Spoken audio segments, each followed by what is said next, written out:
반달섬 알림이 송산입니다. 2024년 12월이죠. 바로 1년 전 영상입니다. 힐스테이트 시와오 라군 인테라스 오피스텔의 입주 전 마무리 작업 현장입니다. 아직 완공 전 단계임에도 그 웅장함의 기백은 여전하네요. 오늘 시간에는요, 현재 라군 힐스테이트 상가 현장과 더불어서 신축 상가 입점 시 꼭 짚어보아야 할 임대인 현황 부분에 대해서 설명드리겠습니다.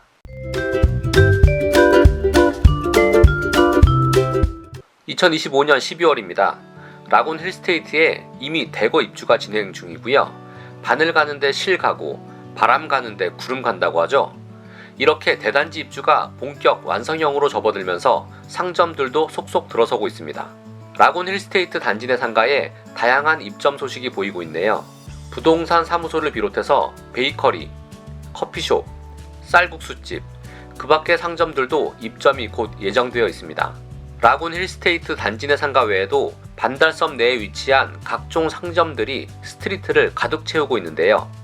반달섬에서의 새로운 출발을 계획하시는 예비 상가 임차인들의 경우 주의해야 할 부분들이 많습니다. 예를 들어서 용도 허가 여부라든가 업종 제한 여부 꼭 확인이 필요하고요. 전용 면적 대비 분양 면적이 어느 정도이며 관리비 예상 금액도 알아두어야 합니다.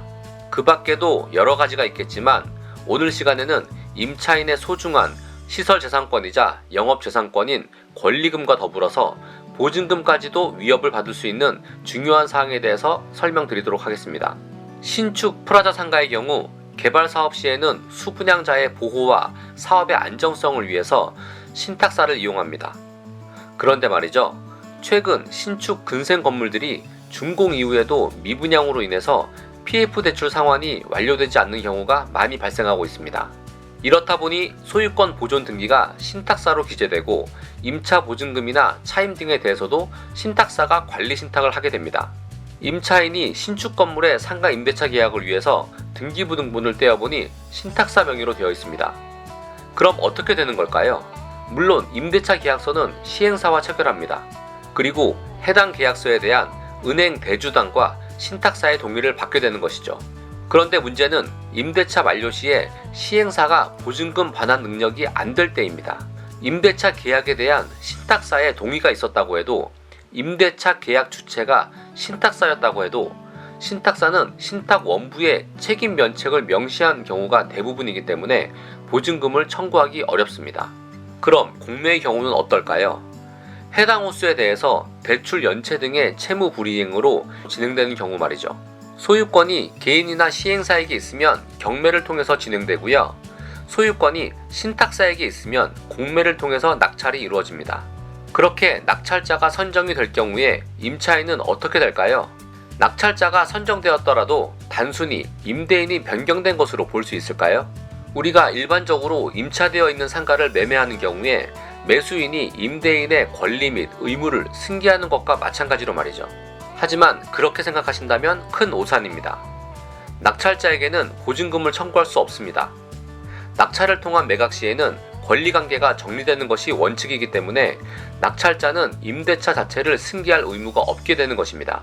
그럼 임대차 상가에 1억 원 이상 시설과 인테리어를 투자했는데 그 금액은 못 돌려받나요? 아쉽지만 당연히 못 돌려받게 됩니다. 운 좋게 새로운 임대차 계약서를 낙찰자와 작성할 수 있다면 시설 인테리어 비용을 날리지 않을 수 있겠죠. 물론 보증금은 다시 새롭게 낙찰자에게 지급해야 하는 것이고요. 그나마 이런 계약도 낙찰자가 동의해 주어야만 가능하다는 겁니다. 낙찰자가 거부하면 임차인은 그냥 나가야 되는 거니까요. 신축 프라자 상가가 준공 이후에도 대부분이 신탁 구조로 남아있는 경우는 채무 불이행에 대한 우려가 몹시 큽니다. 분양 시점으로부터 1년, 2년이 지났음에도 악성 미분양으로 남아있는 호실수가 많으면서 준공 이후에도 개선 없이 이어지고 있다면 주의 깊게 봐야 합니다. 해당 시행사의 신탁 계좌 잔고도 결국 바닥을 드러낼 가능성이 크기 때문입니다. 그렇게 되면 대출이자는 물론이고 해당 건물의 관리비 지급도 어려울 수 있습니다. 그만큼 빨리 공매로 넘어갈 수 있게 되는 것이죠. 정리하자면 이렇습니다. 신축 상가를 찾을 때 꼭 해당 상가의 신탁 여부를 확인해야 합니다. 그리고 신탁사로 되어 있다면 좀 더 신중히 접근해야 합니다. PF 대출에 대한 이자 지급이 제대로 이루어지고 있는가? 청소, 주차를 비롯한 위탁관리업체로 지급되는 비용의 연체는 없는가? 해당 건물 일부 상가에 약속 이행을 안 해주고 있다는 정보는 없는지 등등 말이죠. 주택임대차는 개인의 보금자리를 결정하는 것입니다. 하지만 상가임대차는 개인의 생업을 좌지우지하는 것입니다. 그만큼 더욱 소중하고 중요하고요. 또 귀중합니다. 반달섬의 상가 개업을 생각하시는 예비 임차인 분들에게 자세한 반달섬 현황과 아울러서 알짜 매물만 소개해드리는 송산이입니다. 언제나 같이 걷는 걸음으로 함께하니까요. 궁금하신 점 언제든지 문의 주시면 열의와 성의를 다해서 보답하도록 하겠습니다. 그럼 송산이는 새로운 반달섬 소식으로 인사드리겠습니다. 감사합니다.